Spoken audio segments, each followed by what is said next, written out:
Right. Good morning, mate. How you doing? Morning. How are you, mate? You okay? I'm good, and I just want to sort of say, yeah, I'm really glad we could connect, as they say this morning, because I know you've got a busy day with appointments and meetings and training and various things. So yeah, cheers. Appreciate it. Yeah, no, likewise. Same with you. Busy. Loving it, really. I've got to say, sun's out.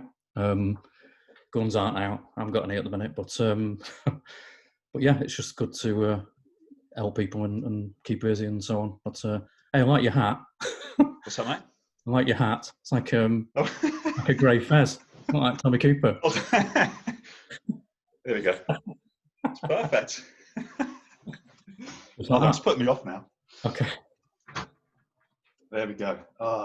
The joys, of Yeah, live recording. live But it's not TV. live, is it? We're recording it live, and then it's going to be put onto the internet, on the interweb somehow. But A get t-shirt, to mate. grips. Vegan t-shirt. Not bad, huh? Anyhow, enough of all that craziness. And are you well? How are you keeping? Yeah, I'm feeling good, thanks. I went training this morning. So part of my routine really that I find helps me get up and out, and then I couldn't train later on because I wouldn't do it really because I'm probably a bit too lazy. But yeah, up and out, and isn't it after 21 days of doing something it becomes a habit? So I find myself just kind of setting the alarm, getting up, even though I'm not feeling energetic, and get on with it really. So yeah, It's a good routine though, isn't it? That's important, isn't it? You get out there and do it, and because you get up early, don't you? I think you were saying about 6 o'clock or 6:30, and you're straight on it. Yeah, I get up at 6. Although this morning it was 6:30, and then have some breakfast. I can't train without breakfast. I have to have porridge because it keeps me going. I've tried other breakfasts. Other breakfasts are available, everybody. That's okay. I had that once by 11 o'clock. I was ready to eat my own arm. It doesn't work. So obviously with porridge, high GI, isn't it? I don't know what GI stands for. I know it was General Infantryman for the United States soldiers, but I don't think it's that. Yeah, I have to Google Excellent. that. But it keeps going well so far, Yeah, keeps you going throughout the day, doesn't it? So there's nothing like being prepared, is there? And this is nothing like being prepared. So it might be some of the best TV was live, wasn't it? Not that this is TV, but if you think back to my broadcasts, on the edge of on the seat of the pants. Right, so I reckon should we crack on? We've got a theme, haven't we? And in fact, we are relatively prepared, I think. And we're going to talk about sleep and the importance of sleep. And yes, we need it. I need it, definitely. Can't function without sleep. Definitely, yeah. Same here. If I have a bad night's sleep, in the morning I'm like a bear with a sore head. And this is what this broadcast is about. We're going to help you get to sleep. So put this on late at night. But that reminds me of a joke. If you're struggling to get to sleep, what I find is you lay right on the edge of the bed and you soon drop off. Brilliant. Yeah. But yeah, sleep, vitally important, isn't it? So I've spoken to you in the morning on the phone when you've not had a great night's sleep, and I know it does affect you as well. So the bear with a sore head thing. So, yeah. You everything through the prism when I've had no sleep of negativity. There's nothing positive when I've had no sleep. And then you take that over several days, and then I find that a day without sleep, I'm drinking more caffeine to keep awake, and then the more caffeine I drink, by evening time, I'm absolutely wired. So we get in a cycle then, don't you? You're drinking caffeine and probably eating too much sugar and all those things because we start to crave those things during the day, don't we? Sugary foods to keep us kind of energized. Definitely. And then you're in that cycle, you get to the evening, and then you can't sleep because of all the sugar and the caffeine and all those things. It just goes on and on, doesn't it? Yeah, the food I've eaten when I've been tired, any thought of diet or eating healthily just goes out the window. It's just going, give me fat, give me sugar now. Bodies. And when we talk about listen to your body, when I'm tired, my body's screaming, feed me now. Or get some. So. Yeah, I think that's true. It's linked to obesity, though, isn't it? And overeating, lack of sleep. I think there's been quite a few sort of studies that show that the correlation between not sleeping enough and overeating and developing health problems, including issues around weight and that kind of thing. Just for for the sake of sleeping well. Definitely, I've read a good book a bit ago by, I don't know whether you heard of him, Matthew Walker. Wrote a neuroscientist, wrote a book on the importance of sleep. It did make me laugh because the review from the guy from The Guardian on the back for this book, like the blurb, was he's a neuroscientist. He shows how a good night's shut eye, that's a great phrase, isn't it? Shut eye. Need to get some shut eye. Can make us cleverer, more attractive, slimmer, happier, healthier, and ward off cancer. But he goes on to say, it's probably a little too soon to tell you that it saved my life, but it's been an eye-opener, which just made me laugh, because it's a book about sleep. Brilliant. A second career in stand-up comedy. People have often said to me, stand up, and So we know the benefits, mate, don't we? And but how do you do it? Do you have a sort of a routine? I mean, what do we do? Because I've tried to sort of develop that a little bit over the last couple of years, I suppose. Things like sleep hygiene, as it's called, isn't it? What do you mean? You have a wash before bed? That's right. I wash and brush my teeth and get the old flannel out, Let's not go there. But that thing of I do shut off from any screens half an hour before bed, and the same thing in the morning as well. I try and do that in the morning, and certainly at sleep time. I don't have a TV in the bedroom or anything like that. It's I go there to sleep, and I do read as well. I try to sort of have half an hour of maybe reading a little bit, The Three Musketeers at the moment, and also of doing a little bit of journaling. Just sort of getting my thoughts out. I find that really helps because it kind of clears my mind a little bit. Lots of things sort of been going around my head during the day. I'm trying to reflect on things, and in the evening, just take 10, 20, 30 minutes just to kind of write things down. It just settles me. You're very good with that. I must say you're very disciplined with that. I haven't got a TV in my bedroom, and I wouldn't let my girls have the 23 and 21 now, but when they were growing up, I didn't want them to have a TV in the bedroom because I wanted them to kind of spend time, as a family together. They grew up in the kind of days before, they each had a smartphone when they were younger, so because they'd not come out.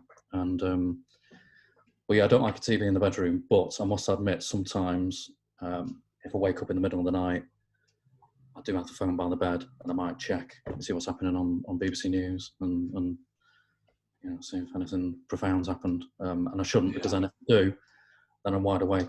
And that's no good. And then, that's tricky in the morning, isn't it? Because I find if I look at the news straight away, or Facebook or whatever it is, it kind of puts me in a sort of a frame of mind where I'm responding or reacting to things rather than responding. So I see something on the news and I think, and it's generally pretty bad stuff, isn't it? The headline will be, something awful, and I can struggle then to kind of just get myself focused, So yeah, definitely. I think reading for me, need to get back into reading again. But I've been talking about it for a while. But my concentration span's changed since smartphones come out, and since I actually do like social media. It enables both of us, doesn't it, to contact and keep in touch with clients and people that we're privileged to help, and other people that watch stuff like this. But I must admit, I'm spending too much time on social media. Really need to look at my screen time. So that's something. And even things like baths, the stuff that I kind of know I should do, and sometimes I don't. I'm not always disciplined to do it. So if I was disciplined with having baths at night as I am with training, that'll do me good. Because I know, if I have a bath, particularly with Epsom salts, which my mum used to talk about. Have a bath with Epsom salts. I think, oh God, but she was right. It eases aches and pains. Just bear with me. I've got some eggs on the boil, so I'm just going to turn them off. You don't get nice work, mate. 1 second. Well, an unexpected turn of events.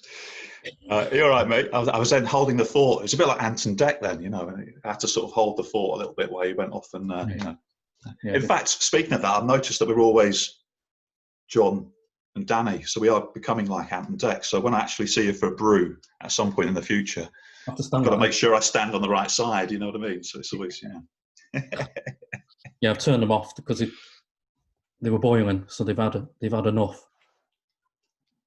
Yeah. Yeah, it's not going to be great, that.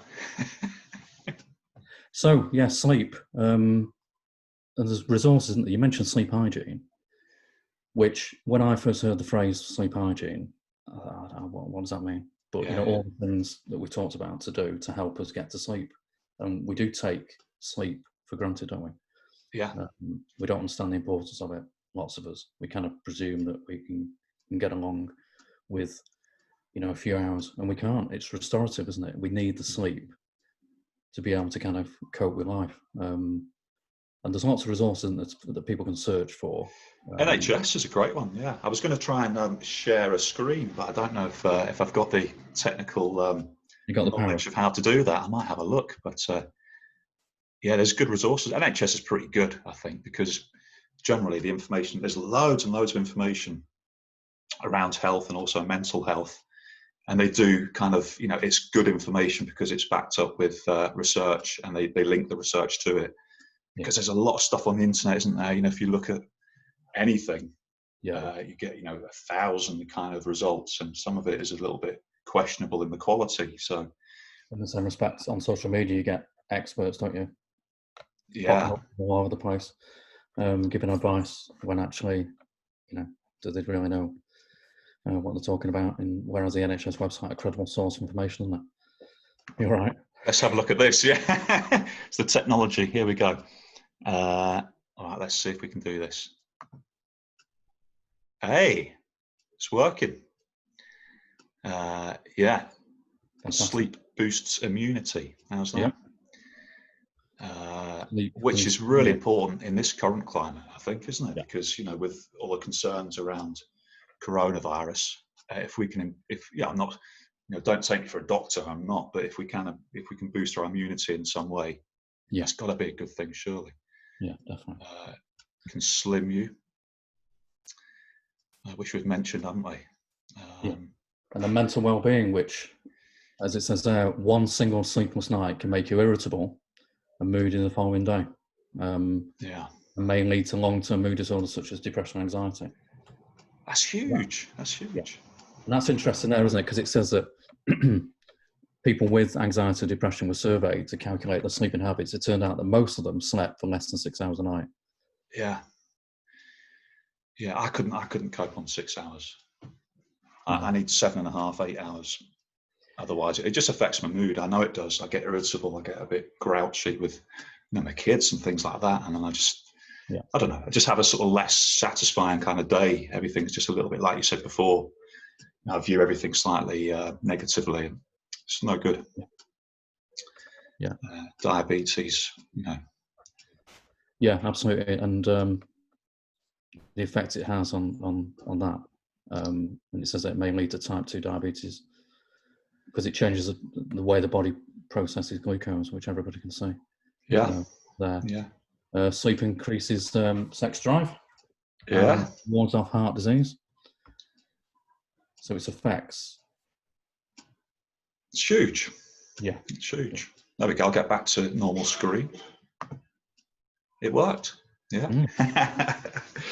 But it just goes to show, doesn't it? It's something as simple as that. And I mean, I know, we're counsellors and we of course advocate counselling being really good for people's mental health, and it's good for our mental health when we see, I see a counsellor on a weekly basis on the phone at the moment, and it's great for me. But also, there's loads that we can do ourselves, isn't there? In addition, or before we get to needing counselling or wanting counselling, just by things like we talked about, exercise, movement, sleep.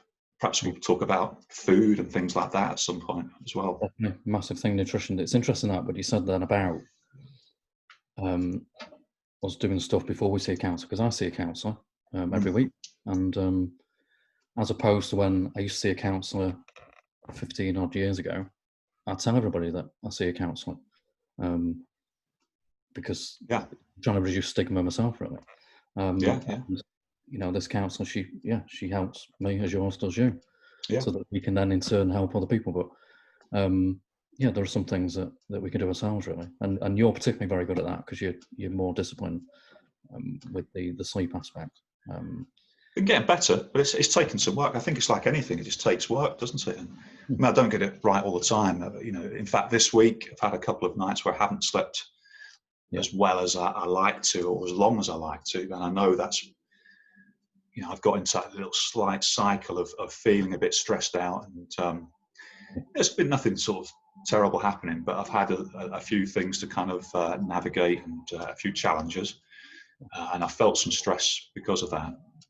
But then that sort of led to me going to bed later because I've stayed up later trying to do what I've needed to do in terms of, you know, work and things that I need to complete.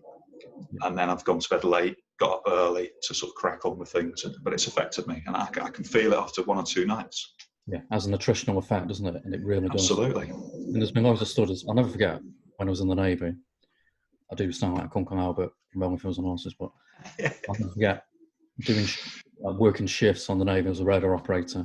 So if you see my head going round, you know why. And on a notice board, they're asking for volunteers to go to Porton Down, the research establishment, which was, you know, renowned for experiments on service people in the 60s, many of which, you know, men and women badly affected by some of the experiments that were carried out. Defence research establishment, but they're asking for volunteers to assess sleep deprivation. And I forget what the incentive was money-wise, but it certainly wasn't enough to justify people keeping you awake all night, just an all day, just to kind of assess the effect of sleep deprivation. So, wow. But yeah, let me think if I want to volunteer for that. No. Yeah. Well, don't they use that as a sort of form of torture and things like that? You know, on that SAS program on TV, celebrity one, they use that, don't they, to sort of test the recruits and all that kind of thing to see if they can break them. Definitely, yeah. Well known. You know, yeah, they deprive them of the senses, don't they? And then they stop them from sleeping and all those things. I mean, it wouldn't take me long. What do you want to know? Yes. I'll write them down for them. Just give me a pen. Yeah, that'd be me. I'd be out after the first day. But by the end of it, I'd be like, "What? You're going to make me wear this and run around that and jump up there?" And that's all right. You know. I know it's supposed to be a challenge, but horses for courses, isn't it? And the reason why we do what we do, and the reason why, you know, people do what they do, and the SAS and SBS. And yeah, that's an interesting thing. Though again, that's probably something for another time, isn't it? But that focus and that, I mean, there's some skill sets there, aren't there, about motivation and that drive and wow, you know, and that ability to suffer those circumstances and those conditions and all those things. But yeah, different breed and a different mentality. But yeah, we're going to look at that in another episode. Yeah, which I just have to point out as well, we're sort of probably coming to the end of our time for this morning, because I know we've got other things to get on with. But I hope this sort of sheds a light for people, or just sort of, not even that, perhaps just raises awareness or encourages people to think about their own sort of sleep patterns and how that affects them. And perhaps even have a little think about it going forward, maybe keep a sleep diary or something like that, a journal where they kind of... Yeah. And it doesn't have to be long, does it? It doesn't have to be, because I've spoken with clients and, you know, you mentioned kind of journaling and diaries, and they think, oh, it's going to be a Samuel Pepys kind of entry every day. And no, it's just saving, just little notes, isn't it? It doesn't have to be. Yeah. Just kind of keep a record. It can be 2 minutes, can't it? You know, just seeing what time you went to bed, what time you get up, how you're feeling. You know, scale of 1 to 10. You know, I feel pretty terrible, and you look back in your sleep journal and think, well, I've been getting like 5.5 hours sleep a night. Yeah. You know, we've got to think about those things. And for me as well with sleep, I know we've got to go. For me,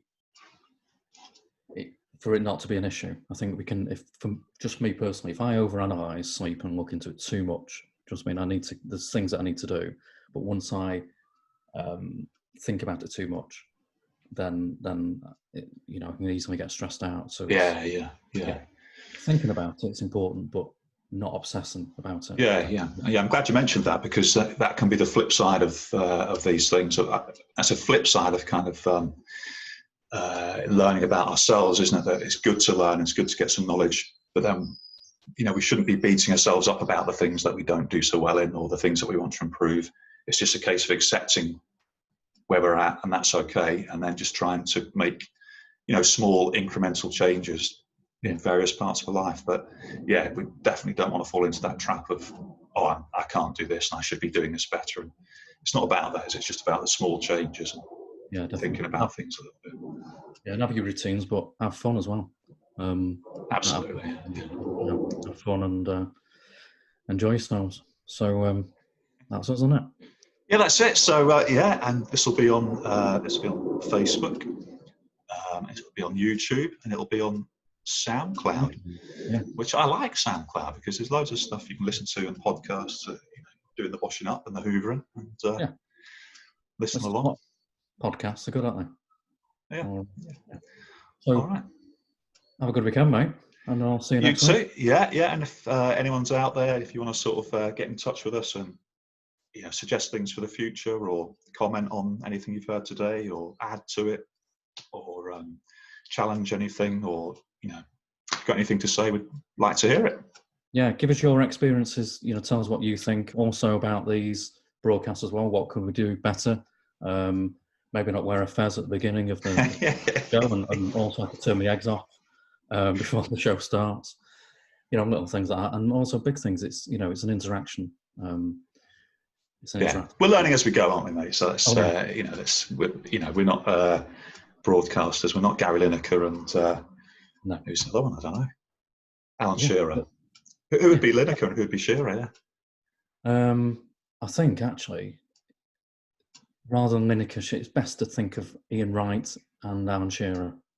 Ah, that's it. Yeah. That's good. Wright, I think Wright is funny. Yeah, he's brilliant. Yeah. All right. On that note, we'll sign off, and we'll catch you all soon, everyone. Have a good day, and take care of yourselves. All right. See you, mate. Take care. Bye. Bye. I think you have to switch it off. See you, mate. Amateurs, eh? See you.